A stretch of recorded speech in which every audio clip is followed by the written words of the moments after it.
আমার রান্নাঘরে আপনাদের সকলকে জানাই স্বাগত। ছুটির দিনে গরম ভাতের সাথে যদি থাকে মাংস, তাহলে দুপুরের খাবারটা বেশ ভালোই জমে ওঠে। আর তা যদি হয় আমার পছন্দের চিকেন, তবে তো কোনো কথাই নেই। তবে চলুন খুব সহজেই তৈরি করে ফেলি আমার আজকের রেসিপি চিকেন কষা।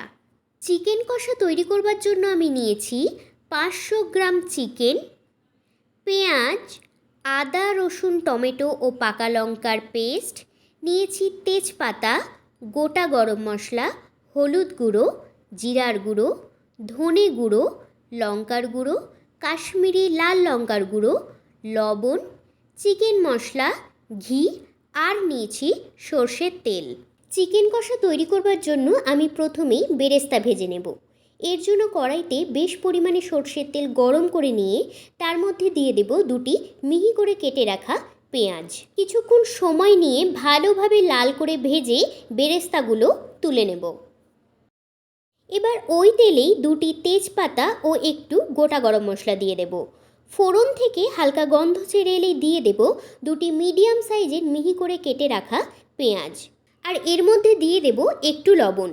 এর ফলে পেঁয়াজ কিন্তু খুব তাড়াতাড়ি নরম হয়ে আসবে। মিনিট কয়েক সময় নিয়ে পেঁয়াজটিকে ভেজে নেব।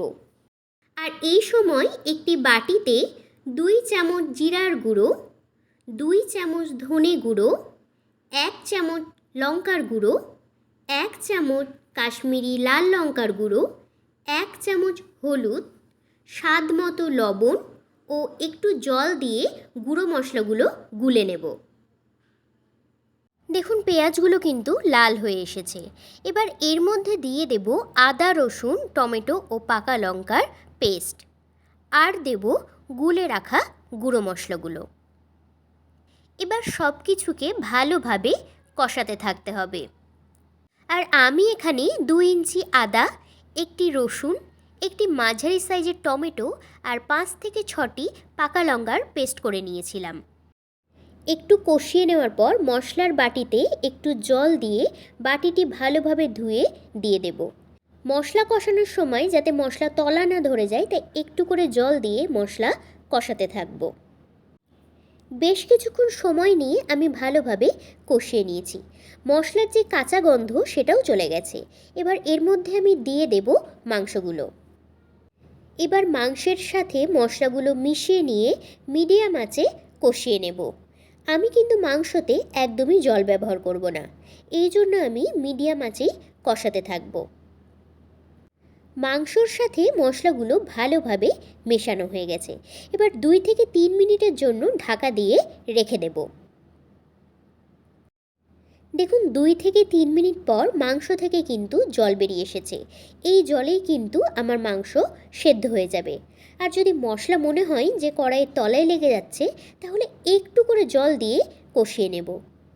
আর হালকা হাতে একটু নাড়াচাড়া করে নিয়ে আবারও ঢাকা দিয়ে রেখে দেব মাংস সেদ্ধ হওয়া পর্যন্ত। মাংস 90% মতো সেদ্ধ হয়ে গেছে। এবার ঢাকা তুলে নিয়ে কষাতে থাকব। আর এর মধ্যে এবার দিয়ে দেব ভেজে রাখা বেরেস্তা। আর পেঁয়াজের বেরেস্তা দিলে কিন্তু মাংসের স্বাদ যেমন সুন্দর হয়, মাংসের কালারও তেমনই সুন্দর হয়। এবার বেরেস্তাগুলো মাংসর সাথে ভালোভাবে মিশিয়ে নিয়ে দিয়ে দেব একটুখানি জল। আমি কিন্তু এর বেশি জল আর একদমই ব্যবহার করব না। মাংস কিন্তু 90% কমপ্লিট হয়ে গেছে।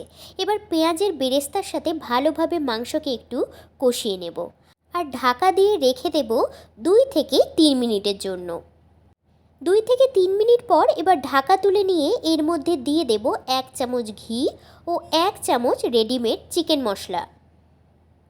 এবার মাংসের সাথে চিকেন মশলা ও ঘি ভালোভাবে একটু মিশিয়ে নিয়ে 2 থেকে 3 মিনিট মতো স্ট্যান্ডিং টাইমে রেখে নামিয়ে নিলে রেডি হয়ে যাবে চিকেন কষা।